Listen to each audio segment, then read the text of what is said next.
এই বলছে কি 25 থেকে 30 বছর বয়সী মহিলাদের। 25 থেকে 30 বছর বয়সী মেয়েদেরকে লাগবে? হ্যাঁ, সে কি এত লোক কম দিলে হবে না? তারপরে আমি বলছি লোকটা এখন ম্যানেজ করা যাচ্ছে না, এখনের মেয়েগুলো অনেক চালাক হয়ে গেছে। গ্রাম অঞ্চলে শহরে সব জায়গার মেয়েগুলোই চালাক হয়ে গেছে। তো গ্রাম অঞ্চলে তোমরা খোঁজ করতেছো কেন? যে গার্মেন্টস আছে, যে গার্মেন্টস এর মেয়েগুলো, ওরা তো বাহিরে যাওয়ার জন্য পাগল। ওই মেয়েগুলাকে যদি বলো যে ফ্রিতে বাইরে যেতে পারবে, তাহলে তো ওরা তো মনে করো দৌড়াবে। হ্যালো আরাফাত ভাই, কেমন আছেন? কি অবস্থা? তো তাহমিরা কেমন আছো? হ্যাঁ, আমি ভালো আছি। আপনি কেমন আছেন? হুম। কি আজকে লোক পাঠাইছো? আরাফাত ভাই, লোক মাত্র 17 জন পাঠাইতে পারছি। 20 17? জন লোক চেয়েছে, ম্যানেজ করতে পারি নাই, 17 জন ম্যানেজ করতে পারছি। তো 17 জন পাঠাইছো, ক্লায়েন্টদের সাথে কি কথা হয়েছে তোমার? হ্যাঁ, কথা হয়েছে। উনি বলছে 20 জন লোক আমাকে দিতে হবে। তা আমি বলছি 20 জন তো এই মাসে ম্যানেজ করতে পারি নাই, সামনের মাসে চেষ্টা করে দেখো আরো বেশি দেওয়া যায় কিনা, এটা বলছি। তো ক্লায়েন্ট তো অন্য আর কোনো কিছু বলে নাই? না, লোক বলছে কি 20 জন দিতে হবে, আর সামনের মাসে যদি পারেন, এই মাসে 20 জন দেওয়ার কথা ছিল, 3 জন শর্ট আছে, কিন্তু এই 3 জন বাদ বাকি রেখেও আগামী মাসে 30 জনের কথা বলছে। হুম। তো যে ক্লায়েন্ট কি পেমেন্ট করেছে? হ্যাঁ, পেমেন্ট করছে মাত্র 75 লাখ টাকা। মানে 75 লাখ? তো 1 কোটি টাকা 1 কোটি দেওয়ার কথা ছিল। 1 কোটি টাকা দেওয়ার কথা ছিল, কিন্তু লোক 3 জন শর্ট আছে, উনি এই কারণে ক্লায়েন্টের টাকা কম রাখছে। আর সামনে মাসে ভরপুর আকারে লোক পাঠাইতে পারলে পুরাটা টাকাটা পরিশোধ করে দিবে, সেটা বলছে। লোক কি কিনা কি ফ্লাইয়ে? বিমানে বিমানে পাঠানো হয়েছে।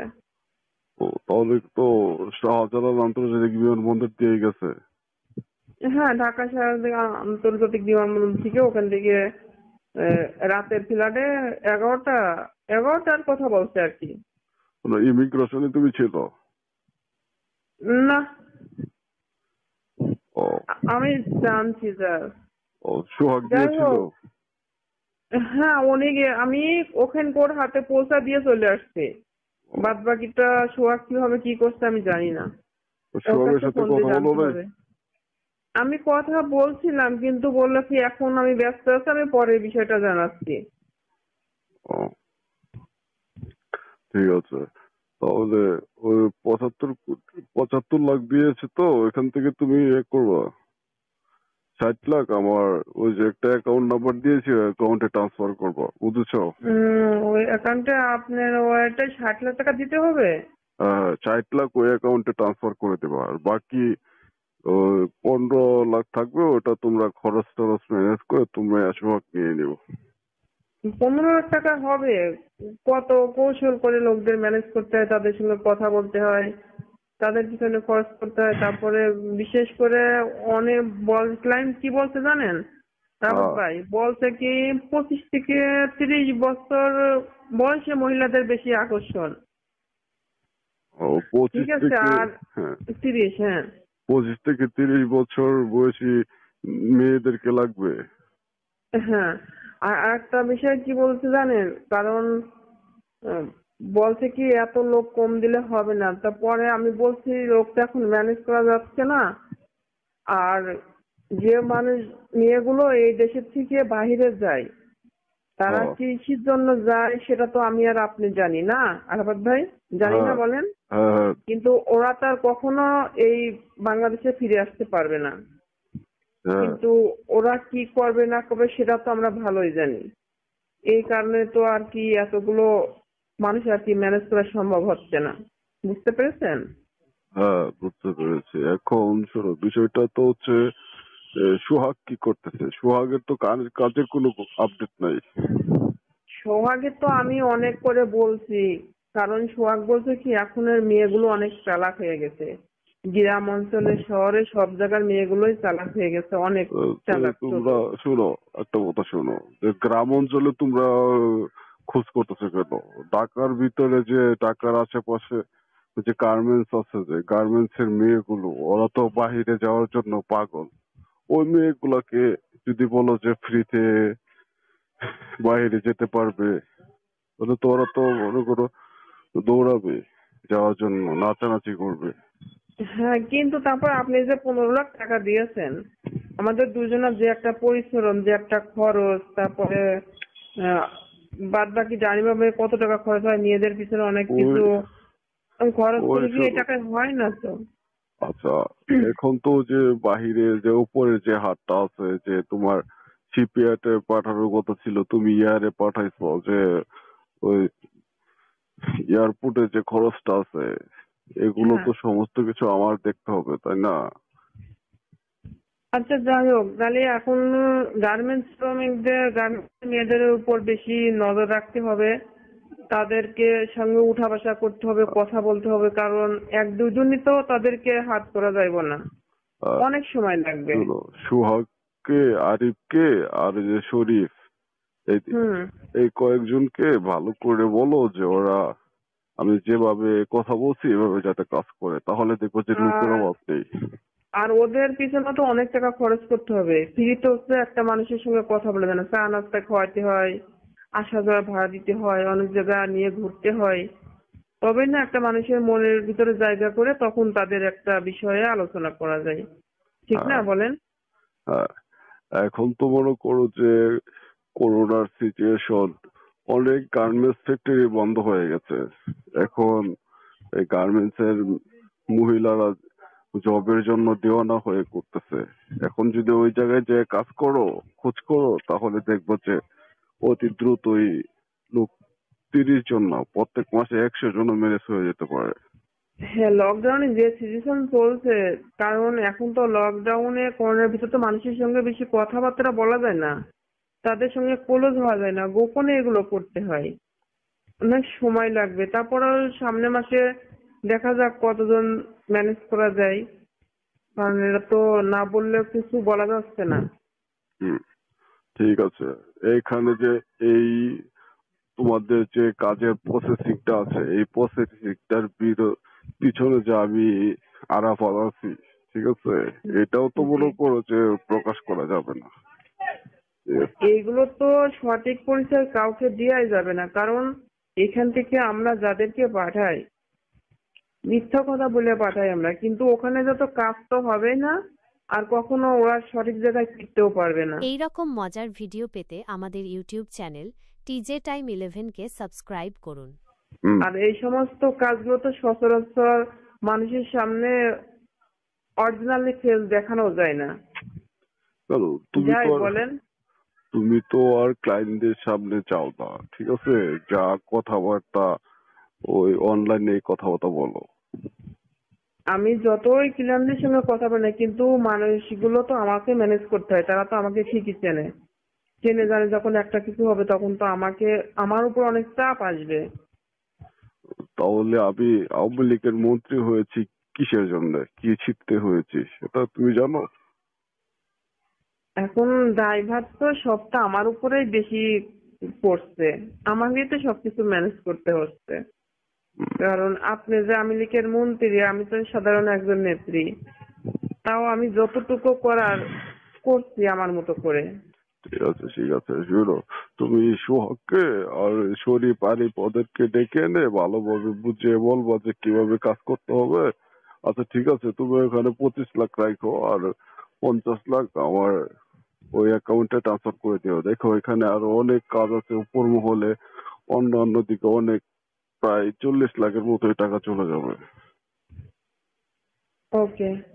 বুঝছো? ওকে আপাতত ঠিক আছে, ওদের আমি ওই টাকা দিয়ে সবকে বলবো যত তাড়াতাড়ি সম্ভব আগামী মাসের জন্য বেশি করে লোক ম্যানেজ করতে পারে, তাহলে আমাদের পেমেন্টটাও অনেক বেশি দিতে পারবে আর কি, তখন আ- আমাদের আর কোনো সমস্যা হবে না।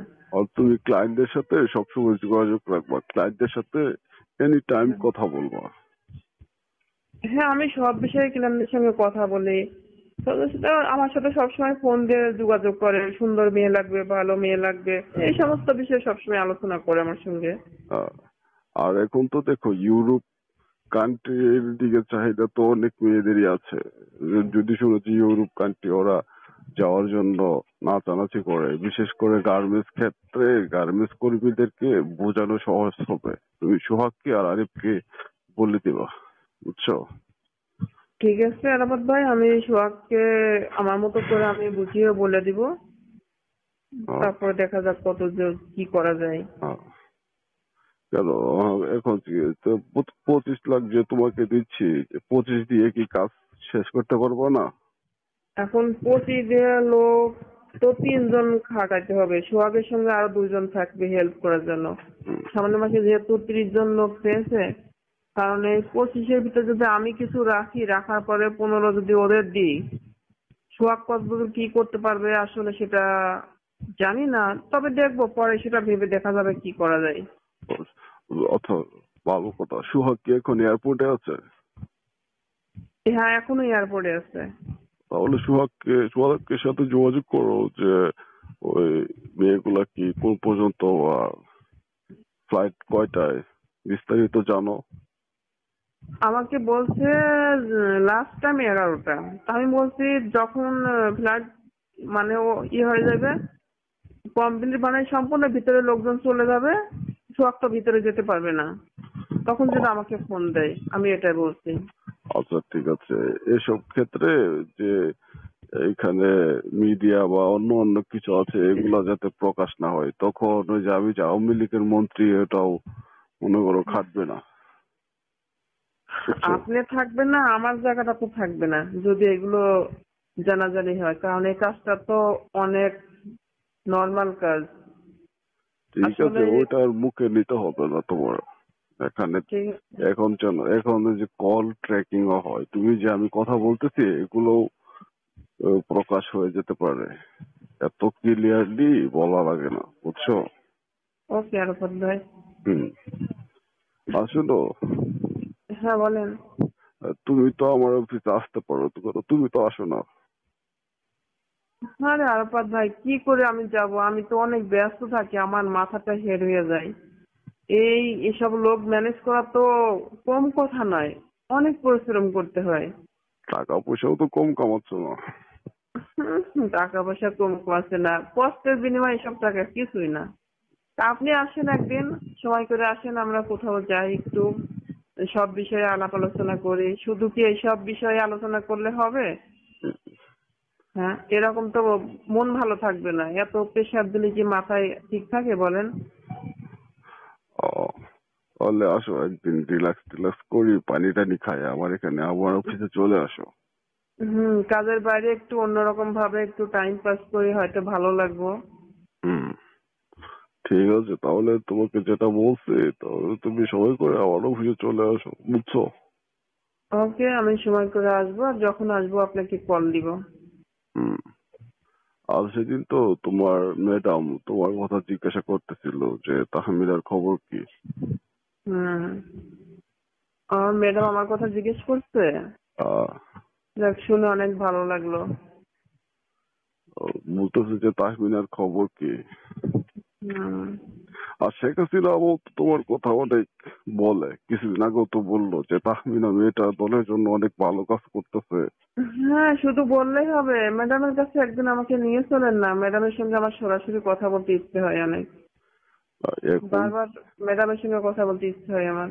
শোনো, এখন তুমি আর আমি যে একটা মিশনে আছি, এটা যদি তুমি প্রকাশ হও তাহলে তোমার পিছনে অনেক গোয়েন্দা সংস্থার মানুষও লেগে যেতে পারে, বুঝছো? হ্যাঁ, ম্যাডামের কাছে সবকিছু বললি ম্যাডাম আমাদের একটা মানে রাস্তা ক্লিয়ার করে দেওয়ার ব্যবস্থা করে দিবে, ভালো একটা আইডিয়া দিবে। এটা জানেন? ভালো একটা আইডিয়া দেবে যে হয় দেশের জন্য তুমি যেহেতু ভালো করছো, তাহলে তোমাদের আরো কি করতে হবে, কোন ভাবে প্রসেসিং করতে হবে, সবকিছু বলে দিবে হাসিনা ম্যাডাম। হুম, ঠিক আছে। আচ্ছা ঠিক আছে, তুমি আচ্ছা, ক্লায়েন্টদের সাথে যোগাযোগ রাখো আর সময় করে আমার সাথে এসে দেখা করে যেও। কেমন? অবশ্যই দেখা তো করতে হবে, দেখা না করলে মাথা ঠিক থাকবে না। আর ওদিকে আপনি চিন্তা করেন না, ওদিকে লোক পাঠানোর ব্যাপারে ওইসব নিয়ে অত টেনশন করেন না, ওটা আমি দেখবো। আর ক্লায়েন্টকে বলবো যে বাকি 25 যাতে তাড়াতাড়ি দিয়ে দেয়। হ্যাঁ, আমি ক্লায়েন্টকে ফোন দিয়ে বলবো যে এই মাসের পেমেন্ট যেটা বাকি রাখছেন আগামী মাসে সম্পূর্ণটা ওর সঙ্গে প্লাস করে দিয়ে দেবেন, বলবো যে দিতে হবে। বলবো যে যেগুলো বাকি রাখছে ওগুলো আগে ক্লিয়ার করেন, তারপরে লুক দিচ্ছি, নতুন লুক। ওকে। ওকে, ঠিক আছে তাহলে। তাহমিনা, ভালো থেকো। আপনি ভালো থাকেন। এই রকম মজার ভিডিও পেতে আমাদের ইউটিউব চ্যানেল টিজে টাইম 11কে সাবস্ক্রাইব করুন।